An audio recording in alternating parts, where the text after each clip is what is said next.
Hey cuties, welcome back to my YouTube channel Shrinka Dahal Vlogs. As a Panchamo, होइन पञ्चदश हो कि 14? 14. 14. 3, 2, 1, go. Hey cuties, welcome back to my YouTube channel Shrinka Dahal Vlogs. As a चतुर्दशौँ अध्याय चतुर्दशौँ अध्याय सबैजनाले एकचित्तै भइ सुन्नु होला. आज 14th एपिसोड है, जसलाई चाहिँ आउँदैन भन्न चतत गरेको छु होइन. आउने कुरा पो भन्नुपर्छ त. हाई क्युटिज अरे अनि लास्टमा चाहिँ चतत 14th एपिसोड भन्दा त बुझिहालिन्छ नि होइन. एपिसोड अध्याय भनेको एपिसोड हो कि. सौभाग्यको चाहिँ आज एपिसोड 7 है.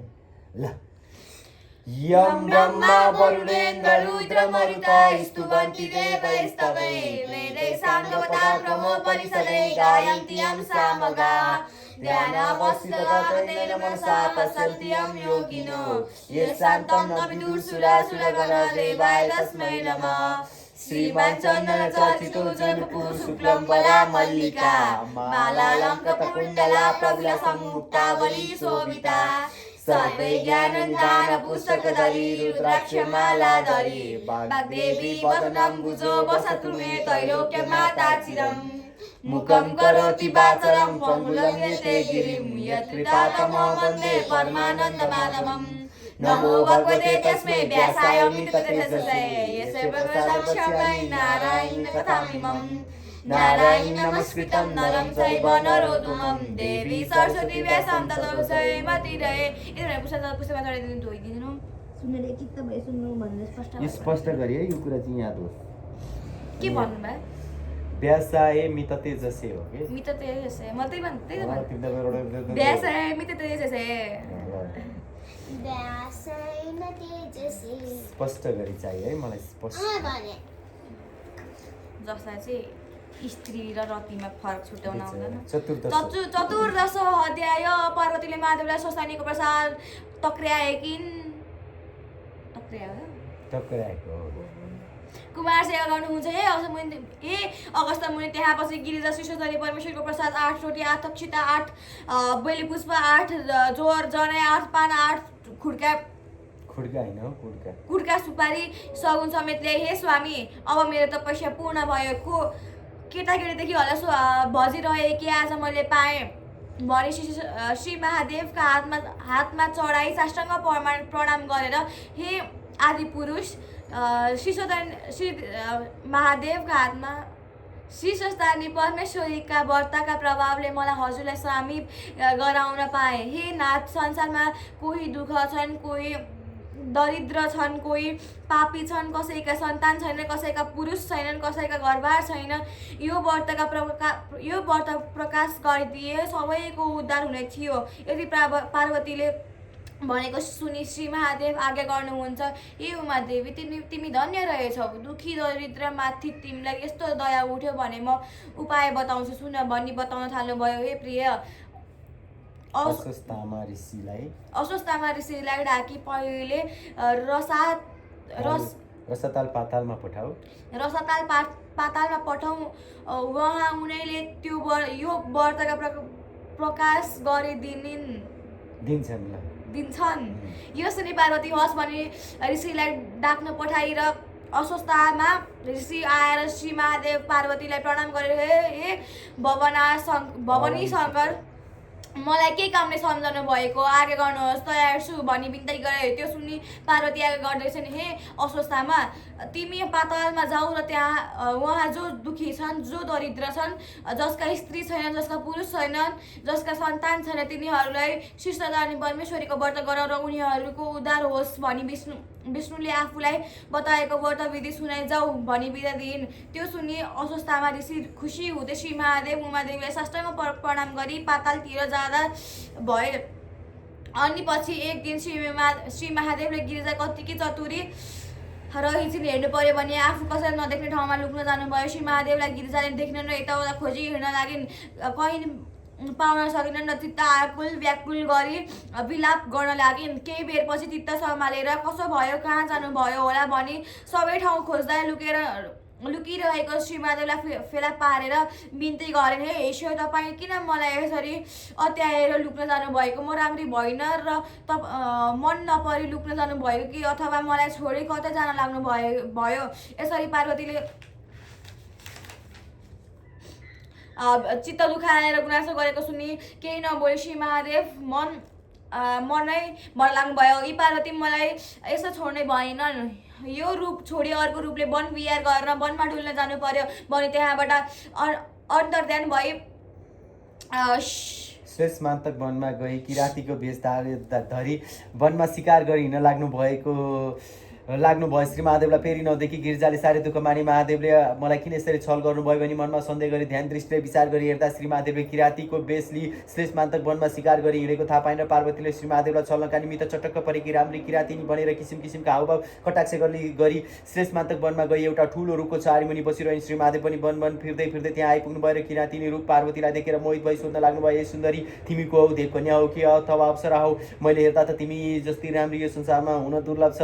फेरि एक्लै यो वनका बीचमा किन आइबसिरह्यो? तिमीलाई डर पनि लाग्दैन कि? यो घनघोर वनमा वन्य जन्तु बाघ हात्तीको डर पनि कति नमानी निर्धर्कसँग किन बसेको? यो सबै कुरा मलाई भन। यति किराँत रूप महादेवले आज्ञा भएको सुनि किराँतिनी रूप पार्वतीले श्री महादेव यिनै हुन् भनी चिनी मनमा नै दण्डवत प्रणाम गरी श्री महादेव कसरी आउनुभयो भने बायाँ हातमा धनुष लिएका, दाहिने हातमा त्रिशूल लिएका, सर राख्ने ठोक्रो काँधमा भिरेका सर्पका गना लगाएका यस्ता डरलाग्दा महादेवलाई देखि पार्वती मन लागेन। हे किराँत, म यहाँ बसेको धेरै वर्ष भयो। किराँतिनी हुनाले बाघ हात्तीको डर पनि मलाई केही पनि लाग्दैन। तपस्या गरी बसेको छु। यसरी दुई स्त्री पुरुष गर्ने कुरा हुँदाहुँदै सास पर्यो अनि किराँती रूप श्री महादेव आज्ञा गर्नुहुन्छ, हे सुन्दरी तिमी पनि एक्लै छौ, म पनि एक्लै छु, हामी दुईजना यहाँ बास बसौँ। यति श्री महादेवले भनेको सुनि पार्वती भन्दछिन्, हे किराँत तिमी लोग्ने मान्छे, म स्वास्ने मानिस, एक्लै यस्तो एक्लास वनको बिचमा कसरी एकै ठाउँमा बास बसौ? लोग्ने मान्छेको विश्वास हुँदैन। राम्रो राम्रो स्वास्नी मान्छे देखेपछि अरू केही सम्झिँदैनन्, तसर्थ एकै ठाउँमा बास बसौँ भन्ने कुरा नगर। यति किराँतिनी रूप पार्वतीका वचन सुनि किराँत महादेवले, हे सुन्दरी त्यस कुरामा तिमी सन्देह नगर भन्नुभयो। दुवै स्त्री पुरुष त्यसै रुखमुनि बास बसे। यसरी बस्दा केही दिन बित्यो र पार्वतीका मनमा यसै कति बसेर निर्वाह होला, यी भोलानाथ त यसै पनि दिन बिताउन सक्दछन्, अब केही गरी जुक्ति गर्नु पर्यो भनी मनमा विचार गरी श्री महादेवलाई छलेर आकाशवाणी भए जय गरी भन्न लागिन्, हे ईश्वर तपाईँले याद नराख्दा हामी ब्रह्मा विष्णु इन्द्रहरू सबैले साह्रै दुःख पायौँ। यसरी बस्नुभयो भने हाम्रो उद्धार को गर्ला? हे करुणामय, हे विश्वध्वज कैलाश शून्य भएको धेरै काल भयो, कैलाश सम्झी हाम्रो उद्धार गरी रक्षा गर्नुहोस्। यस्तो आकाशवाणी भएको सुन्दा श्री महादेवले कसले भन्यो, म यहाँ आएको त कसैले पनि देखेको छैन र भनी यताउता हेर्दा कोही नदेखि देवताहरूले भने होलान् भनी सम्झी चुप लाग्नुभयो। फेरि किराँतिनी रूप गिरिजालाई नदेखि खोज्न थाल्नुभयो। उमादेवी पनि केही थाहा नपाए यस्तो गरी फलफुल टिप्दै यताउता अल्मलिएकी थिइन्। किराँत रूप महादेव फलफुल टिप्दै गर्दा त्यहाँ पुगेर, हे सुन्दरी तिमीलाई खोज्दा कहीँ पाउन सकिन, कहाँ गएकी थियो भन्दा किराँतिनी रूप महादेवी भन्दछिन्, एक रात भोक लाग्दा कन्दमूल खान भनी आएको हुँ, कहीँ गएकी छैन भनिन्। त्यो बेला त्यस्तै अत्यन्त राम्रो किराँतिनी रूपमा उमादेवीलाई देख्दा श्री महादेव मोहित भई मन थाम्न नसकी ज्यादै नै टिपिँदै आउनुभयो। त्यो देखेर किराँतिनी रूप उमादेवी भन्दछिन्, हे किराँत तिमी कस्ता रहेछौ? के तिम्रो धर्म यही हो? मैले त श्री महादेव बाई गरो स्वामी मनले पनि चिताउने छैन भनी प्रतिज्ञा गरी वनमा आई उनकै तपस्या गरेर बसेको छु। तिमी यसरी जबरजस्ती गर्न आँट्दैछौ भने तुरन्त तिमीलाई श्राप दिई आत्महत्या गरी मर्नेछु। यति किराँतिनी रूप उमादेवीले भनेको सुनि किराँत रूप महादेवले, हे सुन्दरी तिमी यसो भन्छौ भने म उनी श्री महादेव हुँ। वन विहार गर्न मन लाग्दा यहाँ आएको हुन पत्याएर भनी ज्योति रूप लिई आफ्नो दर्शन दिनुभयो। अनि किराँतिनी रूप गिरिजाले मनमा खुसी मानेर पाउमा दण्डवत गरेर बिन्ती गर्न लागिन्, हे ईश्वर उसो भए कन्यादान लिन मेरो बाबा महातारी कहाँ हिँड्नुहोस्, त्यो सुनिल हुन्छ भनी उनी किराँतिनी रूप उमाका पछि लागेर श्री महादेव जानुभयो। जाँदा जाँदा दुवै हिमालय पर्वतका घर पुगे। तब श्री महादेव थाहा पाए यी त उमा पो रहेछन्, मलाई छल गरी आफ्ना बाबा महातारिकामा ल्याइन, अब मैले कसो गर्ने भनी त्यहाँदेखि अन्तर्ध्यान भई किराँतेश्वर शिवलिङ्ग भई श्लेषमान्तक वनका उत्तर भागमा गइरहनु भयो। फेरि श्री महादेवलाई नदेख्दा पार्वतीले साह्रै विलाप गरेर त्यहाँ दृष्टिले विचार गरी हेर्दा किराँतेश्वर शिवलिङ्ग भइरहेको चाल पाएर बागमतीका किनारमा गई त्यहाँ नित्य स्नान गरेर किराँतेश्वर शिवलिङ्गको ध्यान गरी वस्त्र पहिराई धूप दीप र नैवेद्य चढाई पूजा गरी तपस्या गरिन्। पार्वतीले स्नान गरेको हुनाले त्यस ठाउँको नाम गौरीघाट रह्यो। जो मनुष्य गौरीघाटको स्नान गरेर किराँतेश्वर शिवलिङ्गको दर्शन गर्छ त्यसको सबै दुःख नाश हुन्छ, धन सम्पत्ति बढ्छ, यस लोकमा सुख सम्पत्ति पाइ परलोकमा कैलाशवास पाउँछ। अगस्त्य मुनि अनि पछि यसरी पार्वतीले नित्य तपस्या गरेको देखे श्री महादेवले प्रसन्न भए हाँसिलो मुख पारे गरेर आफ्नो स्वरूपको दर्शन दिनुभयो र जगन्माता पार्वतीले मनमा आनन्द खुसी मानेर पाउमा परेर दण्डवत प्रणाम गरी अञ्जली बाँधी बिन्ती गर्न लाग्ने, हे ईश्वर हजुरले किन यसरी दुःख दिनुभयो? म हजुरको मन परिन कि अथवा मबाट अरू केही अपराध भयो भने धेरै गुनासो गरेको सुनि श्री महादेवले प्रसन्न भए पार्वती पार्वतीलाई अङ्कमाल गरेर आफ्नो काखमा लिएर त्यहाँबाट अन्तर्ध्यान भई हिमालय पर्वतका घर जानुभयो। त्यहाँ त्यसरी महादेव र पार्वती आएको देखेर हिमालय पर्वतले अत्यन्त खुसी भई पुष्पवृष्टि गरेर आश्रममा बसाले 84 व्यञ्जन तयार गराए, भोजन गराए।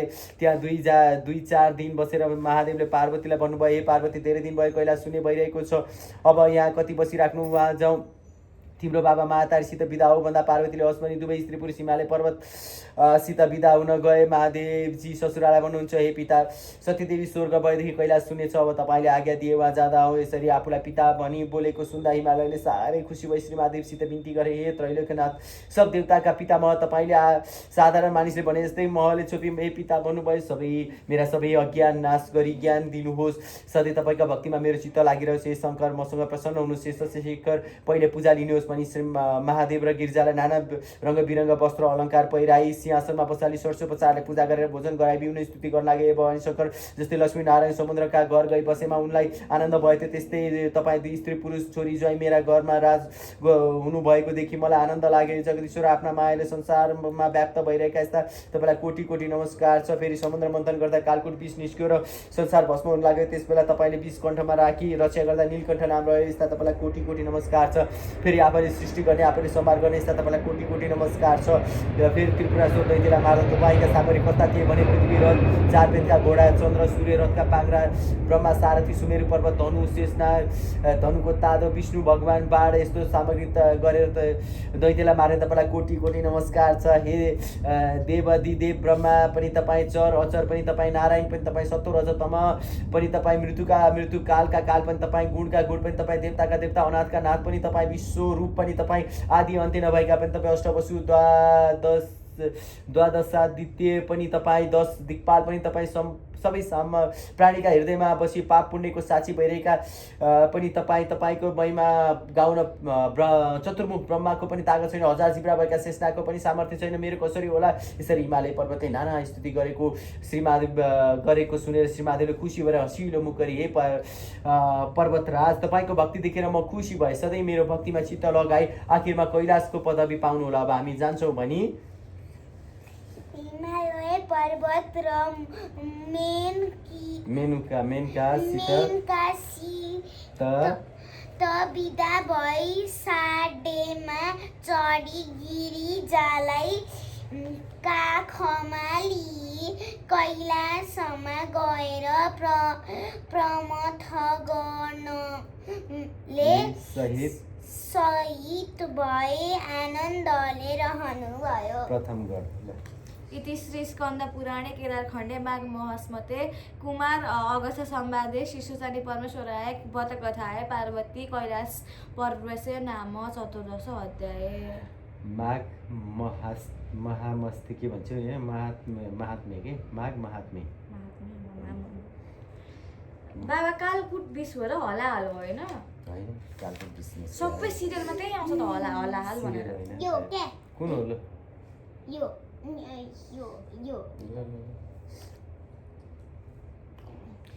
उपनयन्तु मङ्गलाय सकल जगन मङ्गलाय श्रीमान दिनकर किरण निबोधित नवलनिवेक्षण कृष्ण काले वसतु पर्जन्ये पृथ्वी साक्षिशालिनी देशन्यचो वरेतो ब्रह्माण सन्तु निर्भया अपुत्र पुत्रिणा सन्तु पुत्रिणा सन्तु पौत्रिणा निर्धना साधना सन्तु जीवन्तु सार्धा शतम् तत्रैव गङ्गा यमुना च तत्र गोदावरी सिन्धु सरस्वती च तीर्थानि सर्वाणि वसन्ति तत्र यत्राच्युतो द्वार कथा प्रसङ्ग यो कुन्दे तुषारहार धवलाय शुभ्र प्रस्ताविता या वीणा वरदण्ड मण्डितकराय श्वेत पद्मासना या ब्रह्माच्युत शङ्कर प्रभृति वृद्धवै सदा वन्दिता सा मा पातु सरस्वती भगवती निशेष जाड्य अपहा कायेन वाचा मनसेन्द्रियैर्वा बुद्धत्मनो वा प्रकृति स्वभावत् करोमि एतत् सकलै परस्मै नारायणीयेति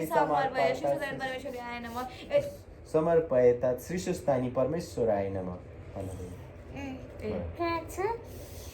यति भनेर स्रष्टा वक्ता सबैले पुस्तकलाई पुष्पाञ्जली चढाएर नमस्कार गरी मेरो मनोकामना पूर्ण होस् भनी वर माग्नु। प्रसाद रेडी गरेर छैन होला